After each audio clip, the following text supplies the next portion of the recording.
Welcome to the Michigan Man Podcast on Wolverine Sports Radio, a member of the V Sporto Network, and in partnership with SB Nation's Maize and Brew, for Wolverine fans from coast to coast. Go Blue and welcome to the show. I'm your host, Mike Fitzpatrick. In just a few moments, we'll be joined by Wolverine.com editor Chris Balas to discuss suddenly reeling Michigan basketball and a bit of football hot stove talk. First, a few of my thoughts to get us going this week. We're getting the show up a day or two late this week because I wanted to get Chris on, and we couldn't tape until Wednesday morning, so we did the interview before the Penn State game last night, Wednesday evening.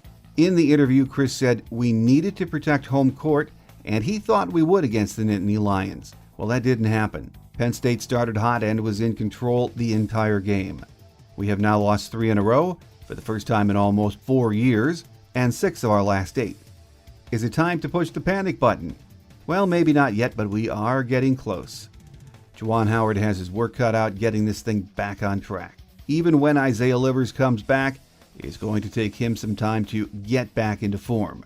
Stopping the 3-game slide will not be easy. Illinois pays a visit to Chrysler on Saturday, and they, as we all know, are red hot. We've got to find a way to get a W, if at all possible, this Saturday. If we don't, I think you can place one finger on that panic button. My guest today says Michigan has plenty to be worried about, but he still thinks getting Isaiah Livers back will be huge, whenever that is.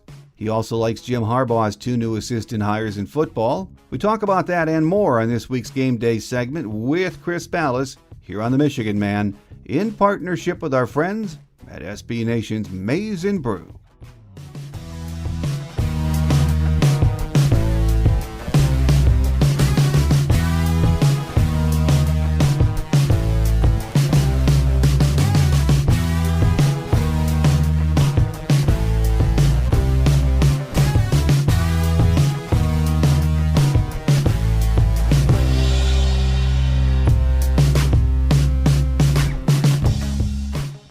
Back with us on our Game Day segment as we get ready for a big week of Big Ten basketball. Wolverine.com editor Chris Balas. Great to have you back with us, Chris. Hey, Mike. Thanks for having me, buddy. Well, things are crazy so far in Big Ten hoops, Chris. Really just across the board, a wacky start to the season, isn't it? Yeah, road games at a premium. How about Illinois' win against Purdue the other night? Yeah. That's at Purdue. That's a huge one. Any road win that you can get in the Big Ten, I think it's pretty clear. It doesn't matter where it is. Even Nebraska and Northwestern, who are terrible, is a big win. And watching what Illinois did, now number 2 in the country, but they come in here on Saturday.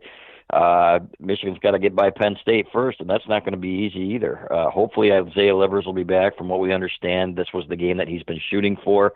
Juwan Howard said at his weekly press conference that he hoped to have him back and practicing soon. He wanted him to practice at least once before he saw him in a game, but he makes a huge difference on both ends of the floor, and I think we've seen that, especially defensively. Michigan's defense has really struggled, but you look across the board, man. You look at Rutgers up there in the standings. You look at Illinois up there in the standings. Penn State's good. Michigan's 11th right now, and it's really a product of the schedule, having played several road games. But they've got a chance now, Mike, with 5 in the next 6, I believe, at home, if you count that Rutgers game in Madison Square Garden as a home game, which they are, to really make up some ground. So this is right now. This is the opportunity they have, and this is the time they have to do it. Oh, absolutely. And you mentioned that Illinois team. To me, they are maybe the biggest surprise in the Big Ten. You put these, I don't think there's anyone with 2 7-footers on the floor at the same time. They are scary. Yeah, and Coffee Coburn, you look at this guy, he is a monster, and he is a difference maker. I've always thought Brad Underwood was a good coach. When we saw Michigan play Oklahoma State in the tournament a few years back, and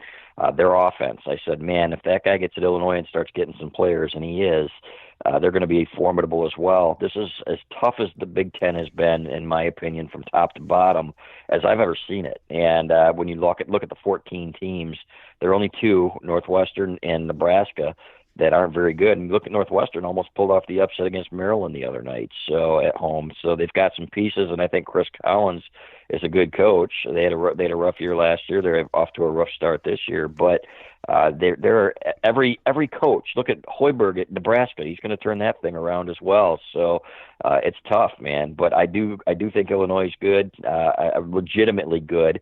And I look at Rutgers. I think they're a legitimately solid team. They've had a good early schedule, a favorable early schedule. It's amazing. The teams with the early favorable schedules are at the top of the Big Ten standings. You look at Michigan State. They've played 2 games away from home, and one of them was Northwestern. The other one they got plastered. The other 4 they played at home. So, or the other 5 they played at home, actually. So it'll even out a little bit more, and Michigan is certainly not out of this race, but they've got to make up some ground here over the next several weeks.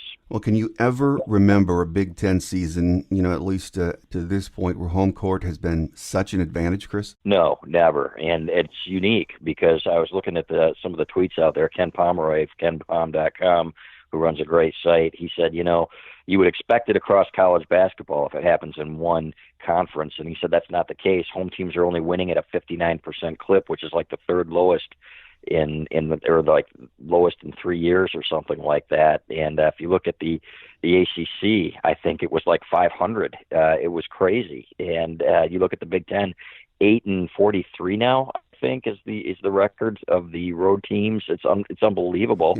And part of it, most of that is winning at Nebraska and Northwestern, frankly. So it's crazy. And that's why you've got to hold serve at home. And Juwan Howard talked about that in his weekly press conference as well. He said, now we've got an opportunity. He said, every game is big. He said he didn't have an answer for it after the Iowa game, rather. He said, I can't explain it. And it's weird. The foul disparities are weird, especially for Michigan. I think they average 6 free throws on the road, which is crazy. And Juwan doesn't like that very much either. He talked about that, and he said, we attack. He said we had more points in the paint than Iowa. It's not just about, attacking the rim. He said we were getting it inside. He thought his guys were getting fouled and they weren't getting the calls. So I don't think it's any secret that Michigan doesn't get the same home whistle, and I don't know if it's crowd intimidation or what. And I'm not saying that there's any vast conspiracy. It's just that it's backed up by the numbers. So they're going to have to play well at home to beat these teams that are playing well. Penn State's playing well right now. Illinois is playing well. And then get some breaks on the road. Their one road game, Mike, in that stretch that we just talked about is at Nebraska, and that is a very winnable game. So that's when they got to take care of business, and then they got to win the rest of their games at home, going into a February 6th game against Michigan State, which should be a great one. Well, one of the concerns that we have to clean up is that defense, especially the post D. I know a lot of the fans put it on John Teskey, which is not right, but your thoughts on what's ailing with the defense right now? Yeah, I don't get it. Do you? It's weird because these guys, number one, they're fouling at a much higher clip, and that's one thing that John Beilein always stressed was, look, we're going to be one of the teams in the country. He valued possessions, and he said we're not going to foul. And so he would teach, hands up, you don't foul, you use your body, get position. But Xavier Simpson and John Teskey were 2 of the best defenders in the Big Ten last year and the year before, and now they're really struggling. You put Teskey out there on an island. Part of it, Mike, is that these Big Ten big men are getting much better. Let's face it, Luka Garza has been outstanding, and these guys are Oturu at Minnesota. These guys are really tough to guard, and they're getting better. At the same time, John doesn't look like the same defender, and they're not digging as much. They're not giving him as much help and not as active in the gaps. I was speaking to a local high school coach who goes to practices and is watching these games closely, and he said, yeah, they're just not as active defensively as they were, and they're leaving Teskey on an island. They want to mix it up a little bit more. Well, they did that against Iowa, and Garza still got his 33 points. I thought they were harder to come by, and of course, when you go to the line 30 times and you make 25 free throws, that helps too. I thought the effort defensively was a little bit better, but having Livers back will help. It's the rotations and the communication. Brandon Johns has been out there playing for Isaiah Livers, and he just isn't there yet. And Livers is a guy that you need on that side of the floor. Our Drew Hallett did a column on this yesterday about how valuable Livers is, not just for his 50% three-point shooting percentage, but for his efforts on defense and how he talks and communicates. So they need him back. I think they get him back against Penn State, Mike, and he won't be in game shape, but getting him back I think will certainly help in that area. Chris, overall, are you surprised by what this team has accomplished so far, or do you think you get Isaiah back, the best is yet to come? I hope so, but man, you see what they did in the early part of the year and beating Gonzaga. Now, the 2 teams they beat in the Bahamas to win that tournament, Iowa State and North Carolina, aren't very good, if we're being honest. These are 500 teams now, and but what they did to Gonzaga, proved that they were no fluke. Gonzaga's got one loss this year, and that's to Michigan. So, but in my opinion, when you get into Big Ten play, everybody knows everybody's weaknesses, and you expected them to take a step back because, people realize that, okay, Xavier Simpson's not going to pull up and shoot a jump shot, or maybe, this player can't go left, or these tendencies, so on and so forth. It's unbelievable how well scouted the Big Ten is. Tom Izzo, for example, knows everything, Michigan's going to do, every single player, and they put a lot of effort into it. And that's why they're so tough to beat. But I thought that they would split on the road when you don't have when you didn't against Minnesota rather in Iowa, but when you don't have Isaiah Livers, that makes it tougher. I think that with Livers back, I think they're going to start putting a run together here where they win these home games that they should, the Penn States, even Illinois, as well as they're playing. These are the games that you have to win. I think you're going to see this team get back to a few games above 500 in the Big Ten, and then hopefully pull it together down the stretch, steal a road game or two, because they've got some winnable games in that stretch, and you're going to have to pull a couple of those out in order to get a solid seed in the NCAA tournament. And I wouldn't say the best is yet to come, Mike, but I think that they certainly have an opportunity. I certainly think they still have Sweet 16 potential. Let's put it that way. Well, I know it's early in the Juwan Howard era. We were all very interested to see how at least it got started. But do you like what you've seen so far from him? I do, especially offensively. And I think that's been a surprise to a lot of people how John Beilein was one of the best in the country, and in terms of X's and O's and being a tactician, this Michigan team, I believe, is 15th in adjusted offensive efficiency in the sets that they run. They ran a play out of a timeout for Eli Brooks to get him an open look that he missed, but I was like, wow, that's high-level stuff, and you see what they do offensively, and I really like that. The one disappointment, in my opinion, is the defense, and they should be better. Juwan Howard was considered the defensive coordinator with the Miami Heat, and I get not having Livers and everything else, but some of the lineups, for example, and I know that he was hamstrung, for example, the other night when Brandon Johns fouled out. I thought there were times that they should have gone with a smaller lineup rather than put Austin Davis in there, Michigan's redshirt junior big man, who's been struggling mightily on the defensive end of the floor. I think he was a minus 27 when he was on the floor in the road games, which is, you can't win like that. And so I think he's got to get a better idea. And I'll give another example. It's easier for us to criticize. I want to make that clear. We're sitting on our couches. But Adrian Nunez at the end of halves twice, against Minnesota, they lost a 12-point lead when he was on the floor in the last 5 minutes. He can't defend very well. He's in that negative there. And then earlier in the year as well, they did it, I think, at Illinois and really struggled down the stretch in the half. So I think he's still got to get a feel for that, and I think that's, a product of not having been a head coach before, but I think he'll get better and certainly killing it on the recruiting trail. Kids love him and respect him, and he's got good people around him. I think he will continue to learn, and the way he's recruiting, I really think the sky's the limit for him as he continues to learn. Well, around the Big Ten, Chris, even though they played a home-loaded schedule so far, is Michigan State still the toast of the Big Ten right now? I think so, and only because they're so well coached, and that home court advantage is ridiculous. If you go up there, Izzo ranting and raving at the officials, and they're going to get the calls, and they're going to win their share of games at home. But it's going to be interesting to see what they do on the road, because they've got a lot to prove there. They've only played 2 road games in their first 7 games, and the one big road game that they played, they got absolutely hammered by a Purdue team that isn't very good. They're kind of offensively challenged, so they've got a lot to prove as well. It's not like they're head and shoulders above the rest of the conference talent-wise.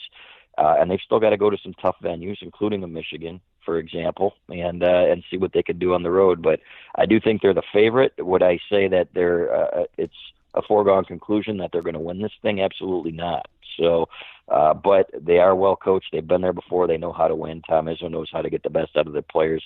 If you asked me today, I would say yes, Michigan State's probably going to win this conference, but they're certainly not going to run away with it. It's crazy. We're not even at the midway point of the Big Ten season yet, but right. It's actually looking like the Big Ten champion could have 4, 5, maybe even 6 losses when it's all said and done. Exactly. Yeah, and there have been years in which Michigan's shared the Big Ten with 13-5 record. A 13-5 record. I think Zach Novak's second year was that year when Trey Burke was a freshman, and they said they hadn't won it since 1986. So, but you're going to have one of those years, in my opinion, where it's going to be 5 or maybe 4 or 5 losses that win it, maybe even more, like you said, because it's there's so much talent and parity in this conference that there are 12 teams right now projected to make the NCAA tournament from the Big Ten, which is unbelievable if you think about that, and all very deserving. I can't think of one of those teams where you look at them and say, nah, they probably shouldn't be there, and they're going to be. So, and a lot of it's going to shake out. You're going to have a lot of teams there in the middle with 8, 9 losses. Michigan might be one of those. You're hoping they'll finish a little bit better than that based on what they showed earlier in the year. But it is going to be one of those years where you're right. It could be 5, 6, and it's going to be interesting to see how the Big Ten seedings play out and who gets the tiebreakers and things like that, because this is going to be fascinating here over the next several weeks. Here with us on our Game Day segment this week is Wolverine.com editor Chris Balas. Chris, let's switch gears as we wrap up and talk a little football, which it's been in the news lately, but we lost Campanile and Partridge. Your early thoughts on their departure and their replacements? Yeah, it was interesting. Campanile seemed to be looking for a way out, which was interesting to me. And speaking to people who had interacted with him during the year, they just said I don't know if he didn't feel comfortable or wasn't. I don't want to say not 100% in, but he could tell that he might not be here long. And from everything we heard, it was going to be Rutgers that took him away, and that he was going to go home, and that, hey, if anybody was going to steal him, it was going to be Rutgers. Now, we'd also heard that Michigan, after he signed a contract with Michigan, was the New York Giants came calling, and Michigan said, look, they kind of blocked that interview you signed with us, but it was clear that Campanile was not real happy with that. That's kind of going back home for him. So when he got the Miami offer, I think Jim Harbaugh said, look, if you don't want to be here, we don't want to keep you here. So that's a loss. I think he's a very bright young coach, and in speaking to our Rutgers contacts, they said that this guy is an outstanding coach and going to be like one of the smartest young coaches in the country. Chris Partridge is a great football coach and a great recruiter. I think he's going to have great success there. What do you say to a guy that wants to go and be a coordinator? You can't just say, hey, we'll give you more money and maybe someday you'll work your way up to coordinator here. It's a promotion, and there's no bad blood there. It's like Harbaugh said at the coaches meetings or at the recently, I think it was in Lansing, and he said, you know what, I wish him well. And he said, we leave on good terms, and guys want to move up. So Bob Shoop is an outstanding coach, and he is a guy that he came from Mississippi State. To have him on staff is kind of a coup. This is a guy who was the Broyles Award finalist a couple of years ago at Mississippi State after leading that defense to number 1 in the country in a number of different categories. And he's, in my opinion, to get him to coach safeties when you've got a guy like Don Brown still running the show, I think that's great. And Brian Jean-Mary, this guy is also a great recruiter, comes from South Florida. He's going to coach the linebackers, and from the people that we've spoken with at Louisville, where he worked with Charlie Strong, and the people we've spoken with at Texas, he's a very good recruiter, really relates well to the kids. So I think really 2 good additions and a good programs, Mike. If you look at Alabama and the turnover they have, this happens. You don't want a bunch of guys that are just here riding the coattails of the head coach. There's going to be some turnover there, and I'm not saying those other guys aren't a loss or that didn't do a great job here, but these are the things that happen at programs like this. Well, Chris, since the season ended, one of the puzzling things to me, and I think to a lot of our fans who followed recruiting over the the last 5 years since Jim's been here, is the talk now about the talent gap that exists between us and Ohio State and the top 5 upper echelon in college football. Do you think it's exaggerated, or is that reality? I think it's reality, and all you have to do is look at the rankings this year. 19 of the top 34 kids in the country are going to 5 different schools, and it's the 5 schools that are competing for national championships every year. And there are different theories as to why that's happening. maybe they're playing a different game than Michigan, and I don't think that there's much doubt about it. It's not us to saying it either. If you look at some of the national columnists, like a guy from The Athletic wrote, hey, Jim Harbaugh's going to have to make a decision. Does he really want to, wade into those waters and play that game? And insinuating that, they're playing by a different set of rules, which really isn't any surprise to anybody. But you're not going to see that happen at Michigan. And when the difference makers are that much better, and all you have to do is look at the NFL, and you have to look at Ohio State's roster this year, and the guys, that receiving core for LSU, Mike, and the guy throwing to them, and the quarterbacks that they're getting.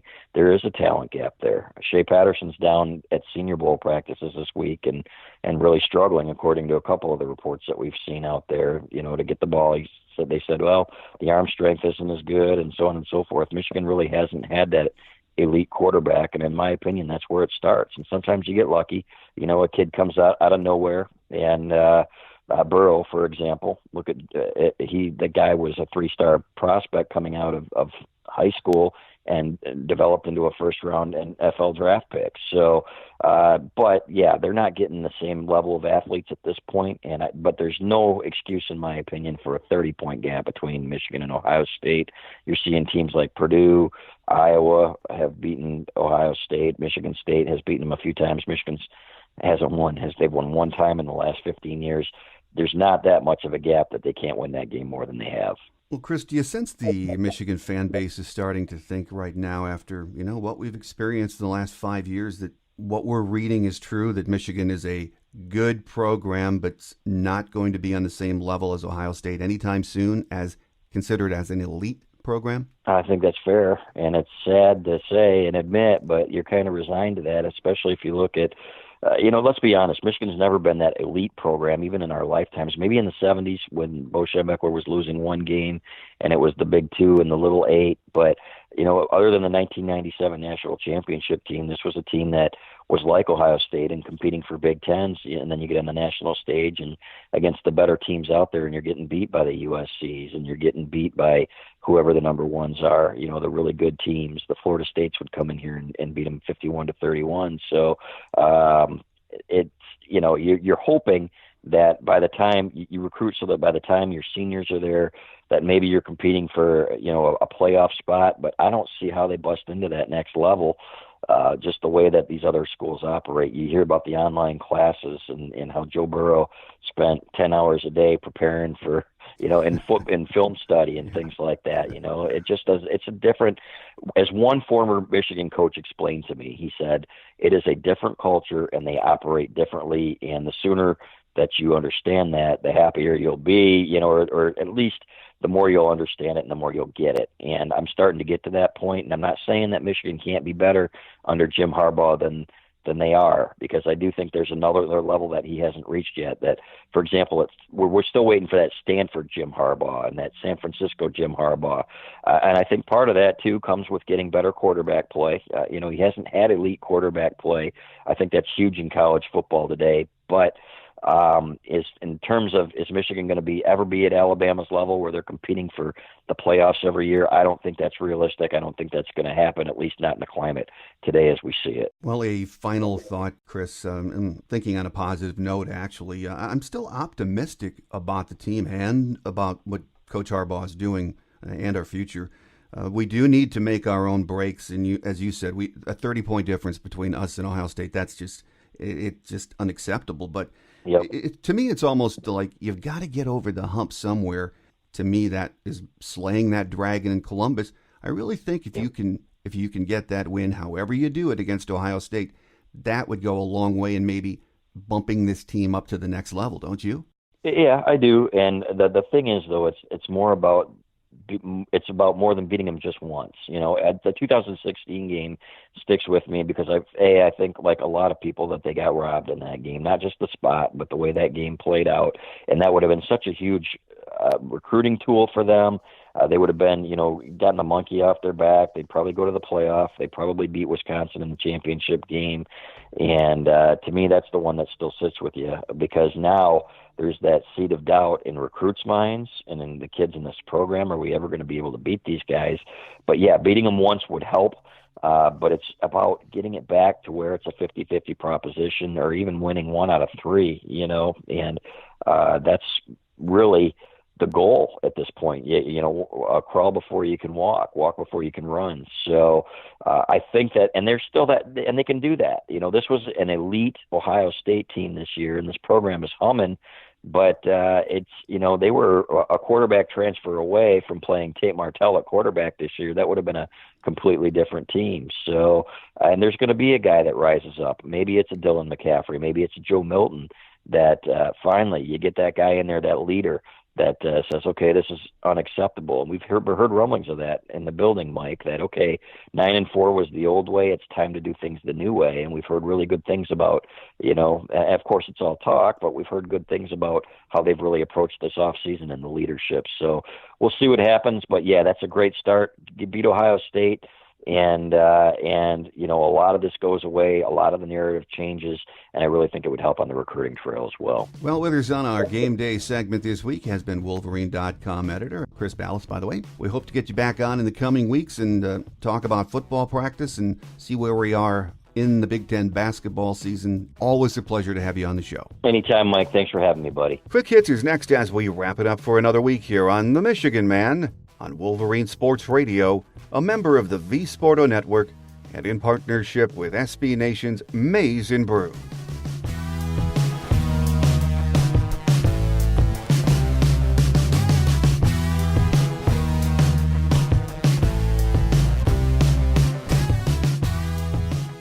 On Quick Hits today, women's basketball got within 2 points with 8.1 seconds remaining off back-to-back triples from junior Haley Brown, but could not get a final shot to fall in a 74-71 loss to Nebraska on Sunday at Pinnacle Bank Arena in Lincoln.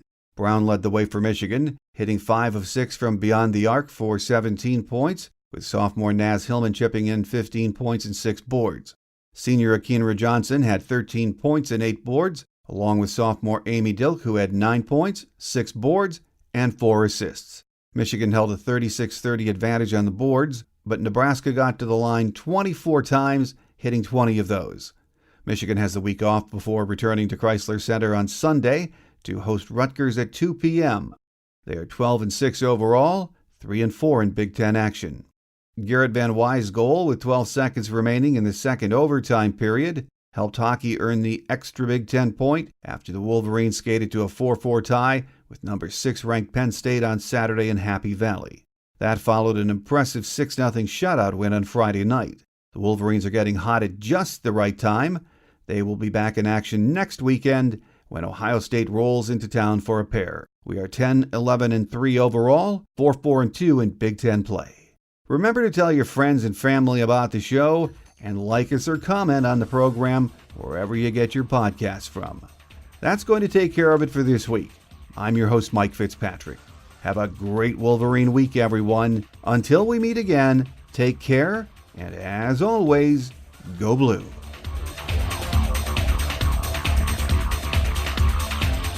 Thanks for joining us today on The Michigan Man, here on Wolverine Sports Radio, a member of the V Sporto Network, and in partnership with SB Nation's Maize and Brew. Our listener lines are open 24/7 for your calls at 313-263-4842. That's 313-263-4842. Or email us at themichiganmanpodcast@yahoo.com. That's themichiganmanpodcast@yahoo.com. The Michigan Man Podcast is produced at the studios of Robin Lynn Productions, Allen Park, Michigan, and is not affiliated with the University of Michigan. Go Blue!